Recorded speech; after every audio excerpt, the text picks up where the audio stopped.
Man, this is going to be a long video. Why is that? To understand the Chinese Revolution, we also need to understand the Great Leap Forward. Well, get started. Okay, but let's start this with a bang. Mao Zedong started the Great Leap Forward in 1958. The plan was to catch up with America's economy in 5 years. They would do this by developing agriculture and industry. In order to do this, Mao divided China into communes. The way the communes worked is they would divide 5,000 families into 26,758 different communes. In a commune, everything was provided for: healthcare, food, and homes. The reason for this was to keep everything focused on work. For example, elders would be moved to houses of happiness so that families would not have to worry about leaving them at home. In order to induce enthusiasm into the workers, propaganda was posted everywhere, including speeches in the field where work was done. Many structures were built in record time, though the quality was not too great. In order to create these structures, steel was produced in backyard furnaces. There were 600,000 of them, and together they produced 11 metric tons. But in 1959, things started to go wrong. Quickly produced farm machinery would fall apart when used due to steel production and backyard furnaces being too weak. People were falling asleep at their jobs and getting injured after long shifts. The backyard production method had taken many workers away from the field, so desperately needed food was not being harvested, and for the workers in the field it was hard to grow food due to terrible weather. The excellent growing weather of 1958 was followed by a very poor growing year in 1959. Some parts of China were hit by floods, others had drought. The harvest for 1958 was 260 million tons. The harvest for 1959 was 170 million tons, and the harvest for 1960 was 144 million tons. From 1959 to 1962, 20 million people were thought to have died from starvation or starvation-related diseases. By 1959, the Great Leap Forward had been a failure, and even Mao admitted it. He called on the Communist Party to cover up his failures. In a speech by Mao, he said, "My favorite quote to try and put the blame for this on others. The chaos caused was on a grand scale, and I take responsibility. Comrades, you must all analyze your own responsibilities.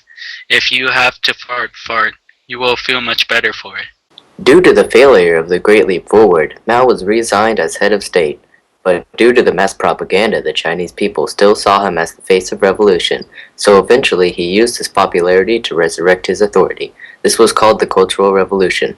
The Cultural Revolution started in 1966 because Mao had failed to create an economic miracle, so he decided he wanted a political miracle. To do this, he eliminated the government's bureaucracy. That means he removed anyone who were not elected by state officials.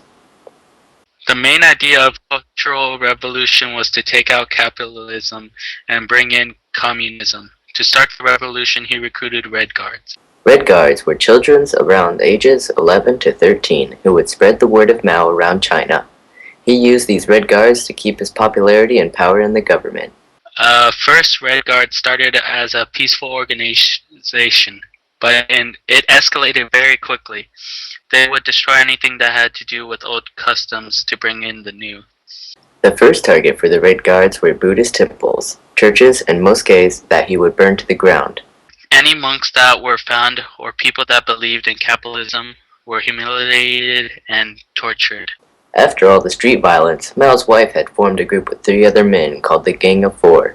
They controlled all of China's media and reinforced the idea of communism. The Cultural Revolution was going strong, but Mao was getting old and he started dying. However, near his death, someone more important had died. Zhou Enlai, first premier of the People's Republic of China, died on January 1976. As many as 2 million people flooded Tiananmen Square for Zhou Enlai's memorial service, and popular grief over his death turned into demonstrations against the Gang of Four and even against Mao. Many people had realized Mao's wrongdoings, and by his death on October 1976, the Gang of Four were arrested. The Cultural Revolution had failed to be a political revolution, but people now realized that communism in China was not the way and rebelled against China. Sadly, as you know, China is still a communist society to this date. China has tried multiple times for a revolution, but the government there is just too strong. Although because of Mao, many people today now know that communism caused much destruction, murder, and mayhem. So, to end this, it shall be said that Mao's revolution was a failure, but kinda sorta not really.